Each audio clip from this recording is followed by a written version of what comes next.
Bon, alors moi, je n'aime pas les gens qui ne diffusent pas les informations quand ils les ont ou des renseignements. Au bout d'un moment, il faut arrêter d'être un égoïste, hein. On peut aider les autres aussi, ça, c'est bien aussi. Bon, alors du coup, si vous avez un problème de facturation, c'est-à-dire que vous avez payé un organisme, ça a été encaissé par l'organisme, vous le savez, eh bien, vous pouvez vous retourner contre eux. Vous envoyez un avis au service client en recommandé. Comme ça, eux, ils sont obligés de vous rappeler. Et donc là, vous allez discuter avec la personne et il va falloir tout simplement que vous envoyiez par mail la copie du débit sur votre compte. Voilà, donc ça c'est pour une société qui refuse d'admettre qu'elle vous a débité des sous. Vous renvoyez la copie du débit en capture d'écran de votre compte tant que le débit qu'ils ont effectué n'est pas revenu sur votre compte, hein. Si jamais c'est revenu, ça veut dire que l'entreprise vous a rendu les sous. Et aussi, vous rajoutez le l'IBAN de l'entreprise. Donc, moi, j'ai une sorte de preuve par la banque, comme quoi l'IBAN de l'entreprise que j'ai payé et qui dit que je ne les avais pas payés, justement, est bien celui-ci, hein. Voilà, donc du coup, ça permet effectivement que tout soit en règle. Et il y a marqué le montant, etc. Et quand est-ce que je l'ai effectué et éventuellement un numéro d'opération. Donc ça, c'est une preuve de ma banque, carrément. Voilà, que je demande à ma banquière et que j'imprime. Donc ça me permettra ensuite au service client de l'envoyer avec la capture d'écran du compte en ligne, comme quoi l'opération a bien été débitée et qu'elle n'est jamais revenue. Voilà, et donc ça, c'est grâce au fait que j'ai envoyé une lettre en recommandé. Là, c'est le reçu de recommandé. Quand j'ai envoyé mon recommandé, je reçois un reçu comme quoi l'entreprise l'a bien reçu, mon recommandé.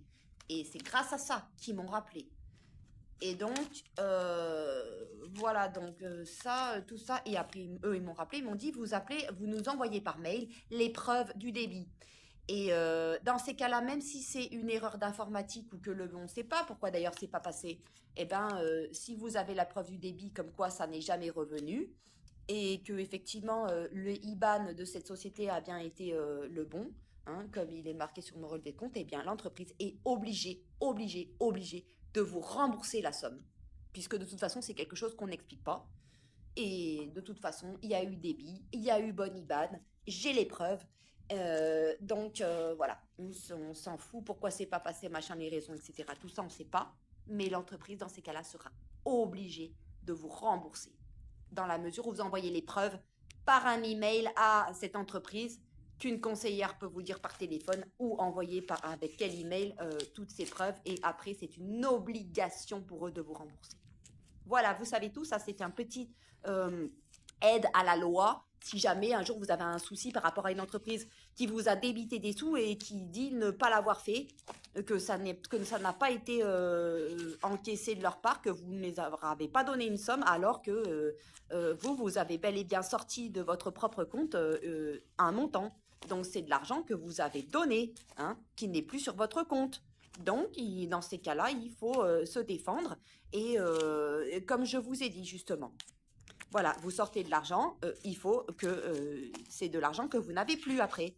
Et si l'entreprise, euh, voilà, donc je crois que je suis claire maintenant.